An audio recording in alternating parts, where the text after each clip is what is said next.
Parler juste pour communiquer juste, épisode numéro 15. Comment maîtriser l'art de la prise de parole en 7 minutes. Bonjour et bienvenue. Parler juste pour communiquer juste, le podcast pour vous aider à devenir performant dans vos prises de parole. Je suis Silver Durand, speaker, animateur ou maître de cérémonie et surtout coach en prise de parole. Le bonheur de pouvoir vous transmettre ma passion.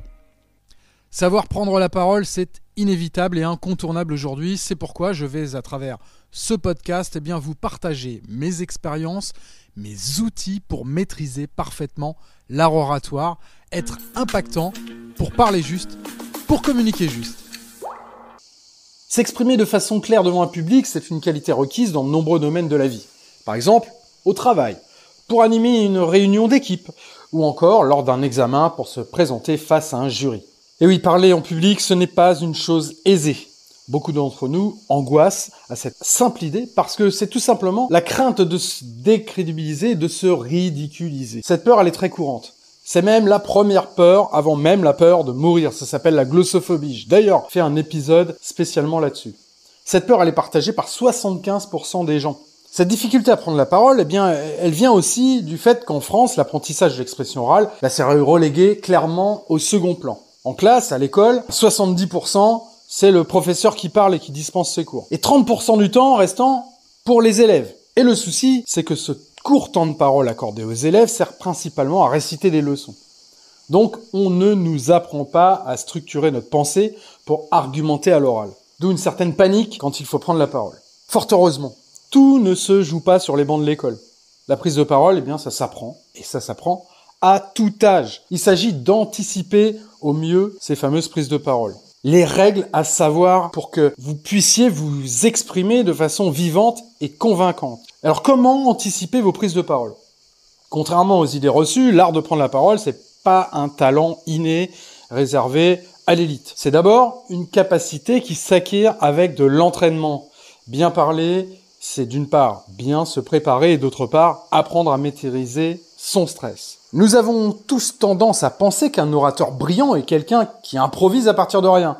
En réalité, le secret d'une bonne improvisation réside dans la préparation. Je peux citer Winston Churchill, Premier ministre britannique, connu bien sûr pour son éloquence, qui disait « Un texte improvisé avait été écrit 3 fois ». Donc les meilleures improvisations sont celles qui sont le plus préparées. Et j'ai envie de vous dire, c'est plutôt rassurant. Vous devez vous préparer, répéter encore. Ça va vous permettre de lutter contre le stress d'improvisation. Et puis quand on parle au public, on ne peut pas tout anticiper. On peut quand même réduire de manière colossale les imprévus en se préparant efficacement. C'est en limitant les mauvaises surprises qu'on réduit le stress. Alors comment se préparer ?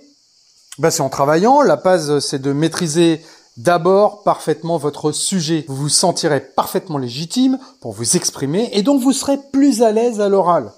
Maîtriser votre sujet, c'est pas seulement le connaître sur le bout des doigts, c'est aussi être capable de le résumer à plusieurs grandes idées. Et les points clés seront les grands arguments que vous exposerez face au public. En général, on a 3 grands arguments autour desquels on construit son discours. Et vous devez toujours être concis et clair pour être compris rapidement. La simplicité, c'est la sophistication suprême, disait un certain Léonard de Vinci. Je vous conseille de déterminer 3 grandes idées autour de votre sujet pour donner une direction à votre présentation. 3 idées en 3 points, sous forme d'un plan logique, pour construire un fil auquel le public peut se raccrocher. La structure de votre argumentation est essentielle. La présenter sous forme d'histoire, c'est un bon moyen de captiver votre auditoire. Le storytelling. Le message passe toujours mieux quand on raconte une histoire. On emmène le public et il se projette. Vous pouvez aussi choisir un plan classique avec une introduction, 3 grandes idées, puis une conclusion. Et quand il s'agit de répondre à un problème, on peut également penser au plan chronologique. Pour choisir votre plan, vous pouvez analyser votre sujet, quelle forme mettrait le mieux en valeur votre propos, et puis en étudiant votre auditoire, qui est-il ? Est-ce que c'est un public d'experts ou un public de novices ? Vous devez donc choisir le meilleur plan pour convaincre et toucher ce public. Être à l'écoute de votre auditoire est crucial pour bien vous préparer. Ça va vous permettre de limiter le stress des questions-réponses, un moment qui demande souvent de l'improvisation. Et puis la solution, pour anticiper au maximum et de se mettre à la place du public, du jury, de l'employeur. Qu'attendent-ils de vous ? Pour un entretien d'embauche, par exemple, on peut s'attendre à ce que le responsable des ressources humaines interroge nos qualités, nos faiblesses, et puis on peut anticiper ces questions en définissant en amont 4 piliers illustrant nos compétences et puis nos expériences les plus pertinentes pour le job. Comme on le ferait, par exemple, en matérialisant des blocs sur un CV. Les 4 fameux piliers représentent 4 points cardinaux. Ils structurent notre discours, ils doivent être reliés entre eux. En imaginant en amont les transitions logiques entre les éléments, on pourra facilement naviguer de l'un à l'autre le jour J.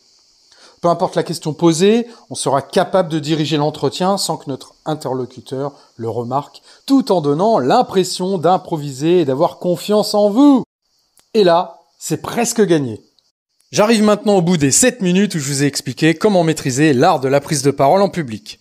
Bien évidemment, je vais continuer au cours de ce podcast, lors des prochains épisodes, à vous donner encore plus de trucs, plus d'astuces et plus de techniques, justement, pour vous aider à être performant dans vos futures prises de parole. Je vous dis à très vite!